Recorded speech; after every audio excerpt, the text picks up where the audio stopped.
शादी के पहले से ही विभा को कपड़े धोने का बड़ा शौक था। कभी नल के नीचे तो कभी तालाब के पास। अरे मेरी नीली वाली लुंगी नहीं दिख रही है। विभा की अम्मा, कहाँ रखी है लुंगी? अरे वो तो विभा ने परसों ही धोकर रखी थी आपकी अलमारी में, देखो वहीं होगी। वो ना मैंने आज धो दी, मुझे लगा कि गंदी हो गई होगी। अरे कैसे गंदी हो गई थी? उसे तो मैंने पहना भी नहीं। हे भगवान, इस लड़की के कपड़े धोने की आदत से परेशान हो गया हूँ मैं। जितना तो घर में राशन नहीं आता, उससे कहीं ज्यादा डिटर्जेंट पाउडर का खर्चा है।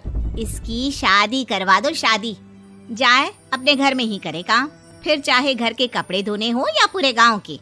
हाँ ठीक बोल रही हो, देखता हूँ मैं कोई लड़का। वो दिन भी आ जाता है जब विभा को देखने लड़के वाले आ जाते हैं। लड़की मुझे अच्छी लगी।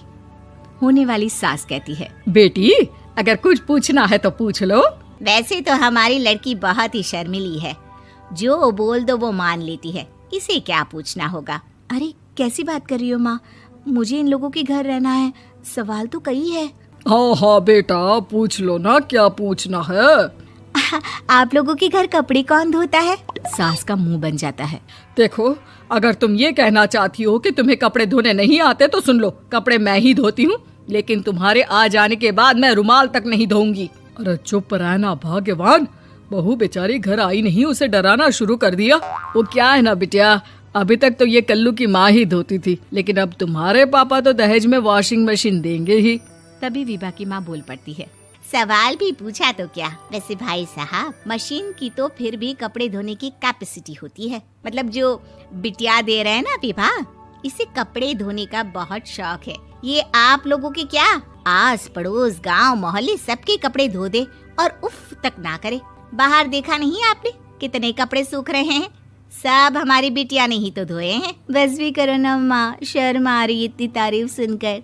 और तो और एक दाग निकाल कर दिखाओ तो मान जाऊं। हाँ अच्छा, माफ करना बेटा, मैंने गलत समझा।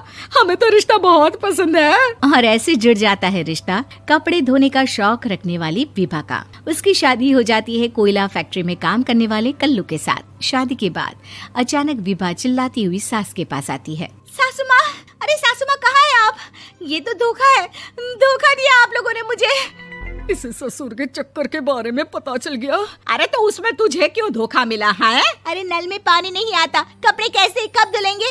अच्छा, तू पानी नहीं आ रहा उसकी बात कर रही है। तो आपने क्या सोचा? कुछ नहीं। अच्छा, तेरी माँ ने कहा था कि कपड़े धोने का शौक है तुझे, याद आया मुझे। शौक बोलकर कपड़े धोने वाले मेरे जुनून को कम ना आके सासू माँ, कपड़ा धोना मेरा गुरूर है। तभी पति भी वहाँ आ जाता है। अभी मैंने इसे सनी देओल की फिल्म दिखाई है, उसी के डायलॉग मार रही है माँ। अच्छा सुन, साफ बता रही हूँ, पानी सुबह 4 से 6 और शाम को 10 से 12 आता है, समझी? विभा टाइमिंग सुनकर हैरान हो जाती है। ये क्या भूतों का मोहल्ला है? सुबह 4 बजे उठकर कौन कपड़े धोता है? 4 बजे टंकी में पानी जाता है, फिर सारा दिन धोना ना, किसने मना किया? अरे कैसी बात कर रही हैं? 200 लीटर की टंकी में कितने कपड़े धो लूंगी मैं? सुबह ही उठ जाऊंगी मैं। अब क्या था, विभा सुबह 4 से लेकर रात के 12 बजे तक कपड़े ही धोती रहती। एक रोज सास पड़ोस से निकलकर कहीं जा रही होती है कि साथ वाली कहती है, हाँ कल्लू की माँ, जरा ये बताओ कि 2 साड़ी है, 2 ब्लाउज और एक पेटीकोट और एक नाड़े वाला लंबा कच्छा। हाँ तो? अरे तो क्या, कितना लोगी धुलाई ये बताओ। धोबन दिख रहे हैं हम क्या? हमारे पति सरकारी नौकरी से अभी रिटायर हुए हैं और बेटा सुपरवाइजर है कोयला फैक्ट्री में। धोबन समझ रखा है हमें।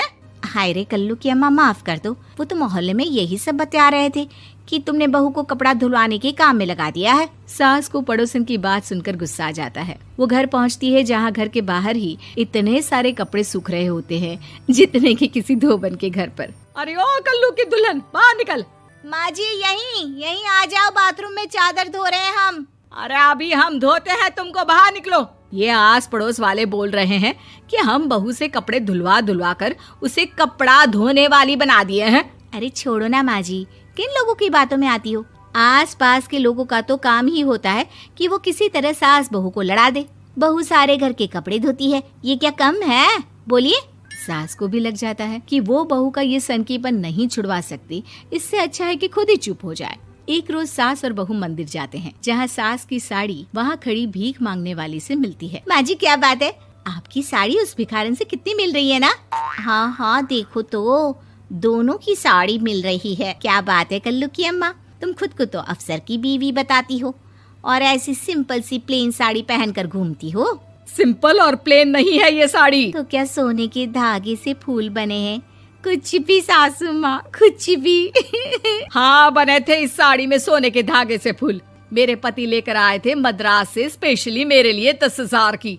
ताहे भाई साहब इस भिखारन के लिए भी सेम टू सेम साड़ी लेकर आए होंगे 10,000 की। सास उस वक्त तो कुछ नहीं कहती, लेकिन बहू के साथ घर आती है और अलमारी से एल्बम निकाल कर लाती है। ये साड़ी देख रही है, ये वही साड़ी है जिसे मैंने अभी पहना था। इस साड़ी में ये जो चमकदार फूल दिख रहे हैं ना, ये सोने के धागों से काढ़े गए हैं। लेकिन तू लोकल वॉशिंग मशीन ब्रश से घिस घिस कर सारे फूलों को निकाल कर साड़ी प्लेन कर दी। मुझे माफ कर दीजिए सासू माँ। और तो और, जब मैंने तुझे तेरी गलती के लिए कुछ नहीं कहा, लेकिन तूने तो सबके सामने मेरा मजाक ही बना दिया। क्यों? बहू को समझ में आ जाता है कि अब से उसका कपड़े धोना बंद।